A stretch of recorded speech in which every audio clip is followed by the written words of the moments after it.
warahmatullahi wabarakatuh.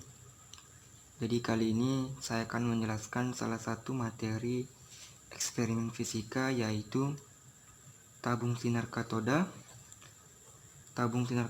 dan produksi sinar X. Di mana dalam tabung sinar katoda itu terdapat dua lempeng. Yang pertama lempeng katoda dan juga lempeng anoda, di mana nantinya kedua lempeng ini akan dialiri oleh energi potensial listrik yang sangat tinggi. Kemudian dalam lempeng katoda terdapat sangat banyak muatan negatif atau elektron. Kemudian dalam tabung ini kita akan berusaha menghasilkan atau memproduksi sinar X. Langkah pertama yang dilakukan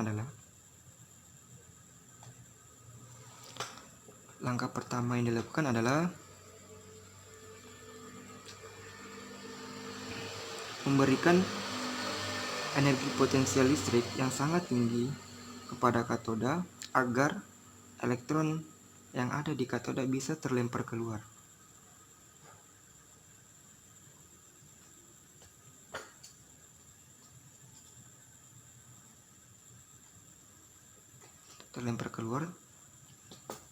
Atau dapat dituliskan elektron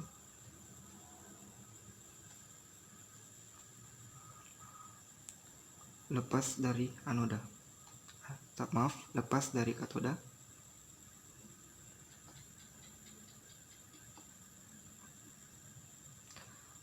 Kemudian ketika elektron ini lepas dari katoda, keadaan elektron tetap masih dalam keadaan diam atau tidak memiliki kecepatan awal.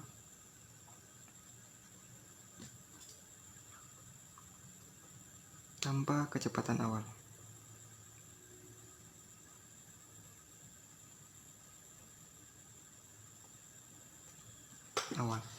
Kemudian elektron tersebut berusaha untuk menuju anoda, yaitu dengan kecepatan V. Kemudian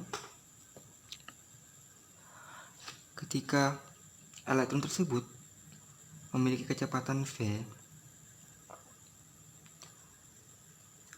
kita akan menggunakan atau elektron tersebut akan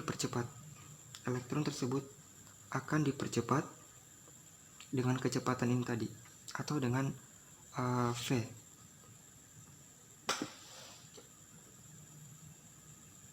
Dipercepat dengan V, sehingga dapat dituliskan atau dirumuskan atau secara matematis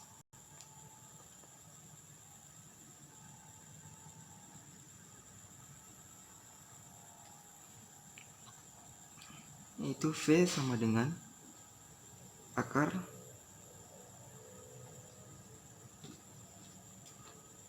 dua dikali Q atau muatan dikali V atau energi potensial listrik dibagi dengan massa. Karena yang lepas adalah elektron, maka kita berikan Q sama dengan elektron dan juga massa elektron atau partikel. Selanjutnya, ketika elektron tersebut sudah dipercepat menggunakan rumus yang ini tadi, elektron akan berada di depan katoda,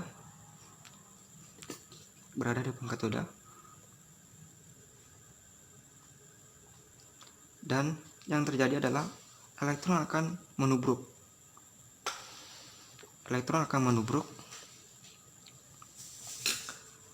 anoda, sehingga kecepatan dari elektron tadi itu akan hilang. Maka dituliskan elektron menubruk anoda, kecepatannya atau energi kinetiknya akan hilang. Ini adalah salah satu fenomena ketika elektron dengan kecepatan kemudian menuju anoda dan menabrak lempeng anoda, yang terjadi adalah kecepatannya akan hilang, kemudian energi kinetiknya pun akan hilang. Nah, sehingga dalam teori fisika energi sifatnya kekal. Energi sifatnya kekal, dan ketika energinya hilang itu tidak bisa hilang begitu saja. Jadi kita harus cari tahu kemana energi kinetik tersebut. Jadi energi kinetik yang hilang ini ternyata berubah menjadi sebuah cahaya. Energi cahaya yang disebut dengan sinar X. Sinar X. Oleh karena itu, sinar dari energi kinetik tersebut akan diproduksi menjadi sinar X. Jadi energi kinetik yang hilang tersebut ternyata menjadi sebuah sinar X, yang mana sinar X tersebut nanti atau energi kinetik tersebut akan diproduksi menjadi sinar X. Diproduksi menjadi sinar X.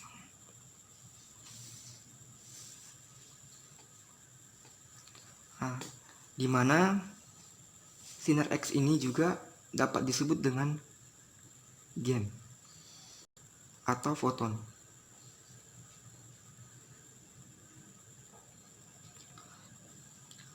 Kemudian dapat dituliskan setelah kita mengetahui kemana hilang dari energi kinetik tersebut, kita dapat menuliskan rumusnya secara matematis adalah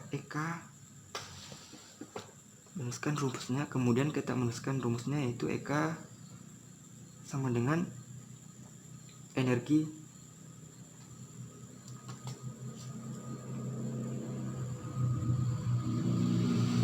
GaN, atau bisa saja EK sama dengan energi produksi sinar X.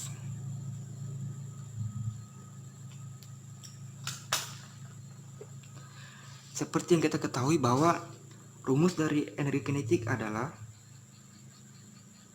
1/2 mv kuadrat. Nah, dalam hal ini 1/2 mv kuadrat itu berasal dari Q atau muatan dikali energi potensial listrik.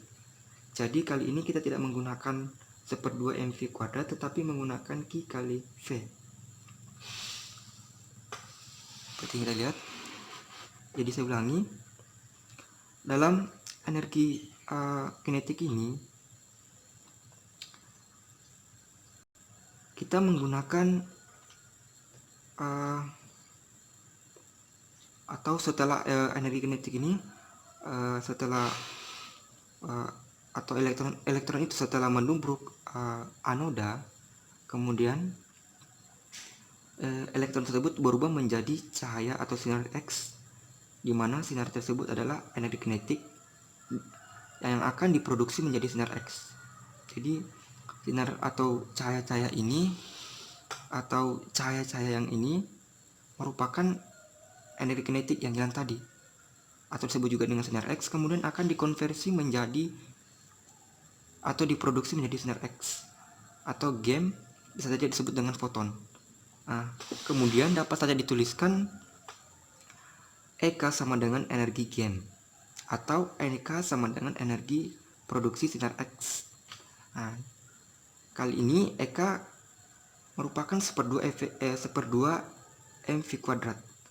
Nah, yang mana ini berasal dari Q kali V dalam energi potensial listrik.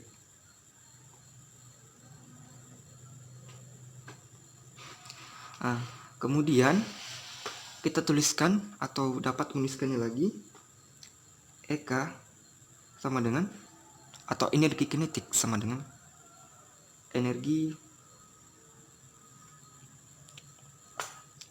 produksi sinar X.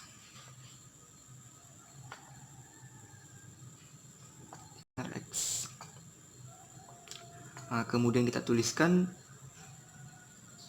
Q, karena yang hilang adalah elektronnya, kali V, sama dengan dimana rumus dari energi produksi sinar X ini kita menggunakan persamaan rumus Planck, yaitu H atau ketetapan Planck dikali C kecepatan cahaya dibagi lambda atau panjang gelombang. Dalam hal ini kita gunakan lambdanya ini adalah lambda minimum. Sehingga kenapa kita gunakan lambda minimum, kita dapat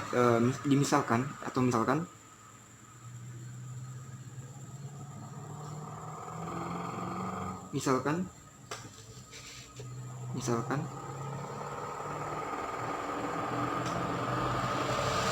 energi kinetik atau EK itu ketika menabrak lempeng anoda itu sepenuhnya atau harus dihasilkan sinar X sepenuhnya. Untuk misalkan kita kasih 20 joule, maka energi yang dihasilkan atau energi sinar X yang dihasilkan itu harus 20 joule.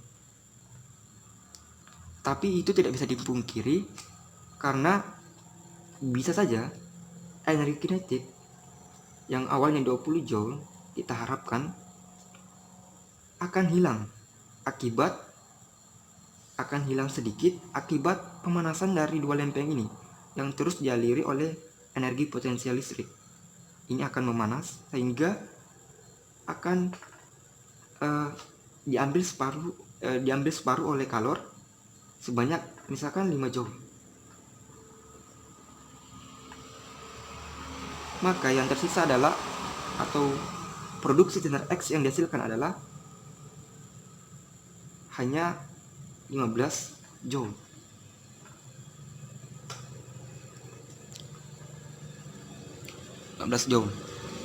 Jadi kesimpulannya, karena kita menggunakan atau memproduksi, harusnya energi produksi sinar X itu harusnya kita gunakan yang maksimum.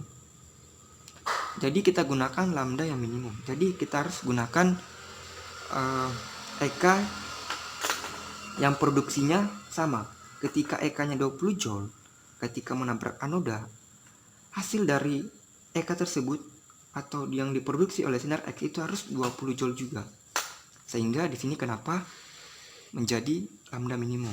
Sehingga dapat dituliskan lambda minimum